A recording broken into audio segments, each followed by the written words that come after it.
Nah, coba kita lihat. Oke, coba kita lihat.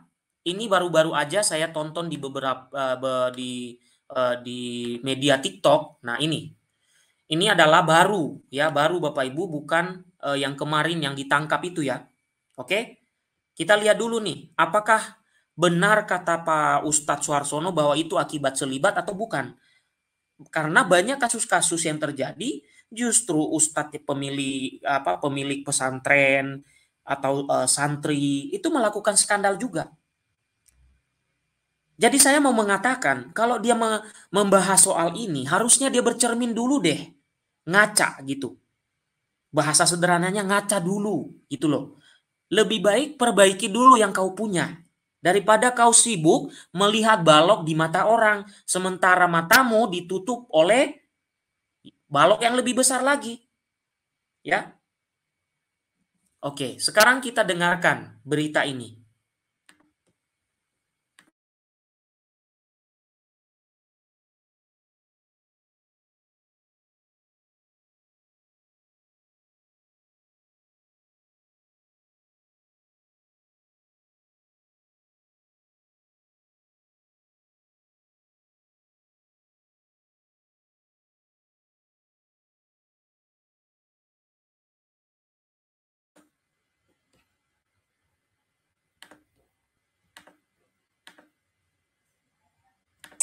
Di Polres Subang, Jawa Barat atas dugaan kekerasan seksual terhadap 7 santriwati. Ironisnya pelaku melakukan aksi bejatnya di musola saat mengajar.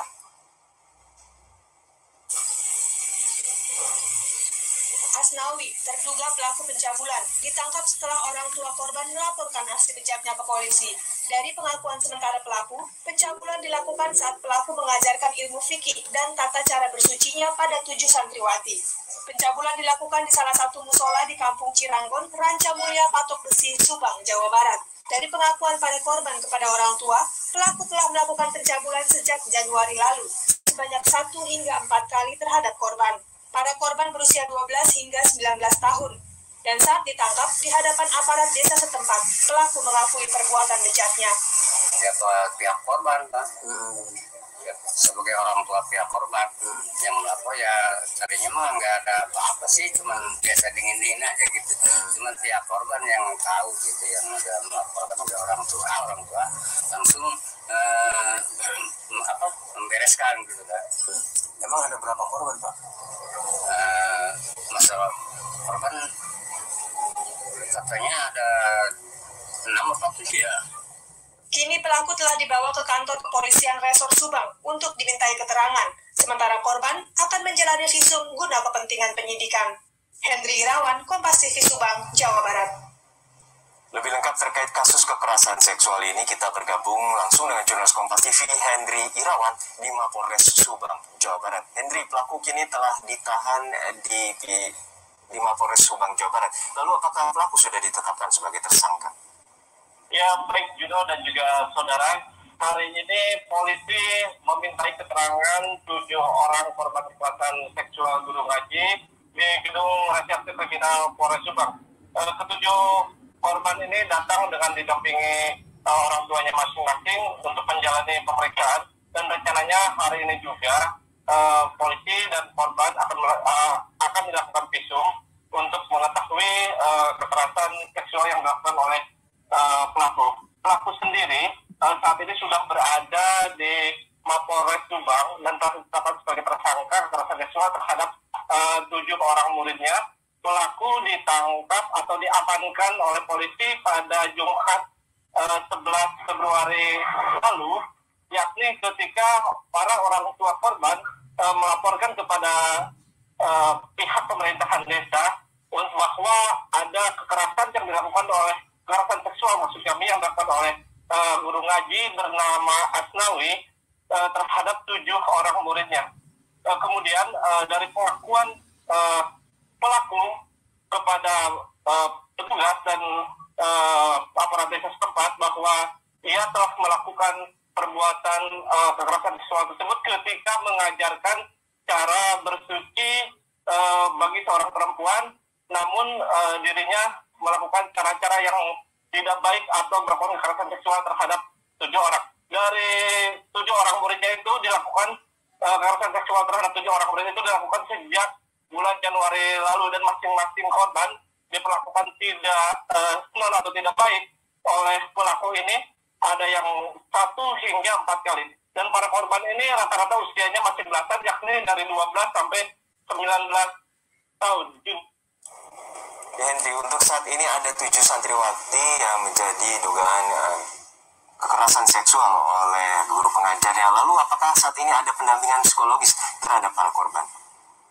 Ya, baik, sejauh ini polisi masih memintai keterangan di unit perlindungan perempuan dan anak untuk meminta keterangan dari para korban ini, dan kemungkinan polisi juga akan melakukan pendampingan secara langsung terhadap para korban, baik memperbaiki psikologis, mental, dan kondisi psikis para korban ini yang mendapatkan kekerasan seksual.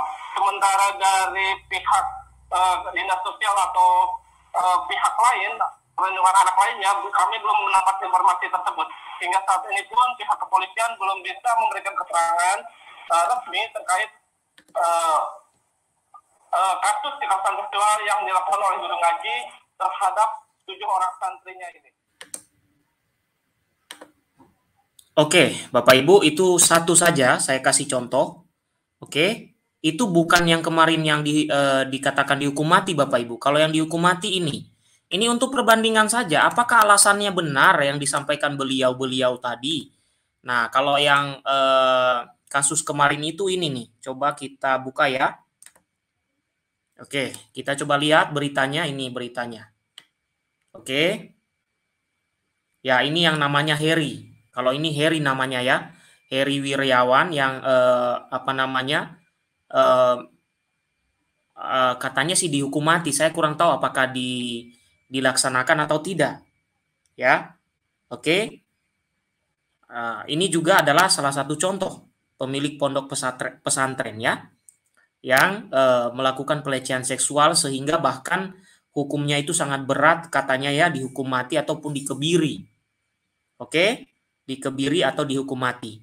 Oke, kasus yang lain sebenarnya masih banyak Bapak Ibu, tapi di sini tujuan saya bukan untuk menunjukkan aib orang, tapi saya mau mengatakan kepada yang terhormat Bapak Ustadz Suharsono, kalau Bapak mengambil alasan bahwa terjadinya pelecehan-pelecehan itu karena selibat, pertanyaan besar saya, kenapa orang-orang yang bisa dikatakan mereka itu bergelar ustadz bisa melakukan pencabulan, pemerkosaan? Bukankah mereka punya istri? Bahkan mungkin istrinya 2, 3, atau 4. Tapi kok mereka melakukan itu? Kalau dalam ilmu ya, kalau dalam ilmu pengetahuan, kalau kita